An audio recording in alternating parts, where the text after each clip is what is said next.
What scares me is the words brownout and blackouts.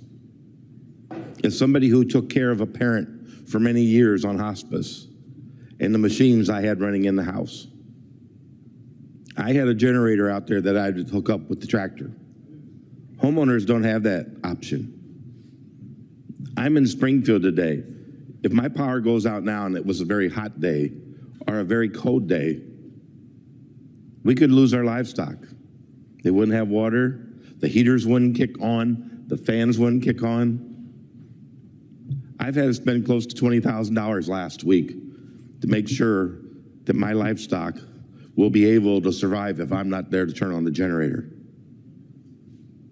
All of our small businesses and our farms are going to have to do that because we're living in a state where we've taken our destiny away from ourselves. I have a plant. It paints bumpers. They were made in Mexico 25 hours ago. They're painted in my county, and they're loaded back up. We hear nothing but about supply chains and the disruptions in supply chains.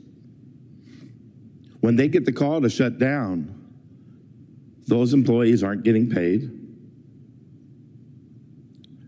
Their electric bill for that plant is going up $1 million this year.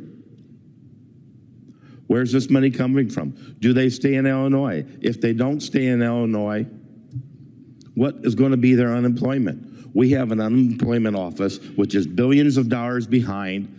The recipients of unemployment are going to get less. The businesses are going to pay more. What's going to happen with them?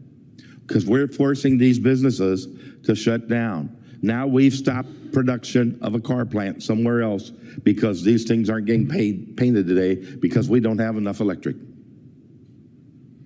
This plant has to pay the extra cost of the diesel right now to bring them up because the train supply chain's not fast enough. We are creating a situation where we will make all manufacturing in Illinois obsolete. We need a reliable baseload energy source. I'm not against clean energy. We need to have a plan that's focused on getting there before we're shutting everything down. Work towards it. I have problems. I worry about the senior citizens. I work with a lot of people to help them get LIHEAP, help them through the process.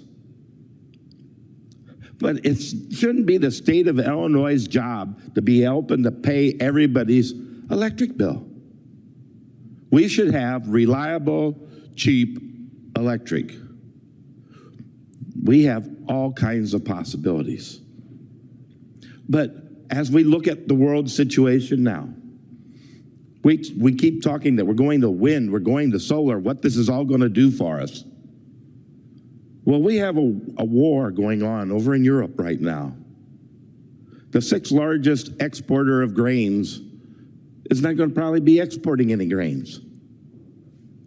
And we're trying to cover up some of the most fertile farmland in the country with solar systems right now and wind farms. And nothing grows near a big wind turbine because of all the compaction and the process of building them. Don't say they're just a little bit footprint there because it's acres around every one of them. We're taking away food supply, increasing the cost on our consumers of the cost of food as we're going towards clean energy. We're burning down forest in South America so they can raise more corn and beans down there because we're putting solar panels up here. So we're taking one of the things away that helps clean up the environment, the rainforest, so we could have clean energy here. It seems like when other states are proposing pipelines to bring carbon into Illinois, and we're going to sequester it in our rock formations because we have the best rock formations in this country, that maybe our power plants and some of this money that's going in to cleaning our environment should go into carbon sequestration for our own power plants so we could keep them running here. We can have our electric. I've heard repeatedly many times today about the fact that energy costs have gone up, and that's really building on this. As we negotiated CEJA, Prairie State was mentioned many, many, many, many times, and their hopes were to close it down sooner than later. Their energy price not going up. It's no higher this year than last year, or the year before, or next year, or the year after. They own enough coal to fire that power plant through 2045, right there, no trains moving it, coming right out of the ground there with Illinois workers doing it. Shouldn't some of this money be going towards sequestration so we can have our own power sources in Illinois, not buying them out of other states with Illinois workers?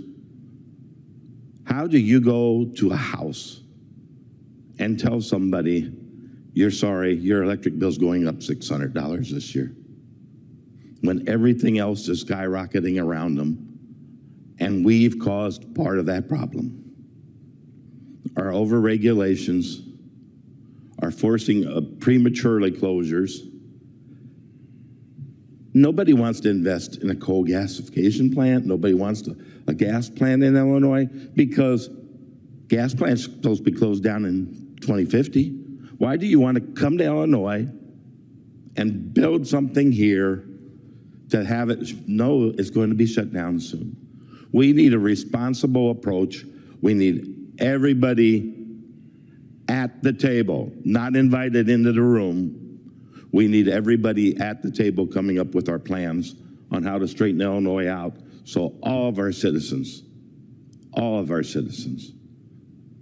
not just the people who have nuclear. I mean, the whole bill, as we watched it written, guaranteed nuclear was taken care of. Being invited into a room and being at the table is two very different things. You can starve to death if you don't get to that table and you don't get to eat. Southern Illinois will starve to death by the current policies going on now to our businesses, to our farmers, and everybody else. So I hope we have a summer of working together at the table to get something done here. Thank you.